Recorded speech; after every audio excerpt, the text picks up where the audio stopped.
Hello friends, welcome to UPSC Logics and my name is Siddharth and today I'm going to discuss the Second Anglo Sikh conflict. This particular war happened in 1848-49 and was a direct result of the sanctions that were imposed by the British after they won the First Anglo Sikh War in 1845-46. So let us have a look at the causes, the course of action and the results of the Second Anglo-Sikh War in 1848-49.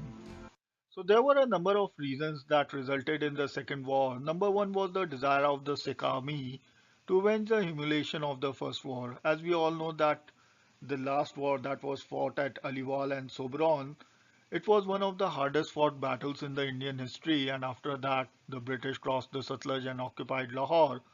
So the Sikh army desired to avenge their humiliation. Number two was the discontentment of the Sikh Sardars with the British control over Punjab. So we know that there was a council of regency that was made that consisted of 8 Sikh Sardars that was presided over by Sir Henry Lawrence, and there was widespread discontentment among these Sikh Sardars. Number three was the treatment of Rani Jindan by the British. So Rani Jindan was removed by the British after the Treaty of Behrawal, and she was transported to Sheikhpur first and then to Banaras, and her pension was also reduced drastically. Number four was the revolt of Malraj, who was the governor of Multan, and the murder of the two English officers who were Vance Agnew and Lieutenant Anderson, who were sent to Multan to take over its administration. And number five was that revolt of Sher Singh. So Sher Singh was sent to suppress the revolt of Malraj, but he himself joined the revolt against the British. And this led to an outbreak of a general rebellion by the Sikh army and the Sardars. So these were the reasons for the Second War. So let us now have a look at the main events of this particular war. And just like the first Anglo-Sikh War, this also had around four battles. So there was Battle of Ramnagar, then there was Battle of Chilianwala, then there was capture of Multan and the final defeat at the Battle of Gujarat, which is a small town near Chenab.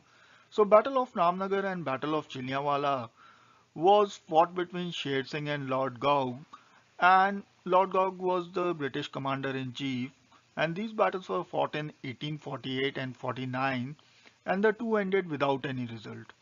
Then number two was the capture of Multan by Lord Gaug and surrender of Mulraj, who was transported for life. And number three was the final defeat of the Sikhs by Gaug in the Battle of Gujarat, a town near Chenab in 1849, and the surrender of Sher Singh and other Sikh chiefs and the army in 1849. So after the Second Anglo-Sikh War in 1848-49, the British took over the administration of Punjab. So Lord Dalhousie annexed Punjab and disposed of Dalip Singh, who was pensioned off and sent to England along with his mother Rani Jindan, and a board of three commissioners was established that consisted of Henry Lawrence, John Lawrence, and Charles G. Mansell in 1849 to administer Punjab.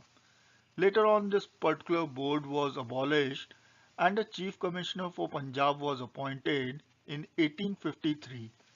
So Sir John Lawrence became the first chief commissioner of Punjab. So friends, this brings us to the end of this video and I hope you have enjoyed this video. If you are watching it for the first time, do like and subscribe to the channel and don't forget to press the bell icon to get the latest notifications from UPSC Logics. So thank you so much and Jai Hind.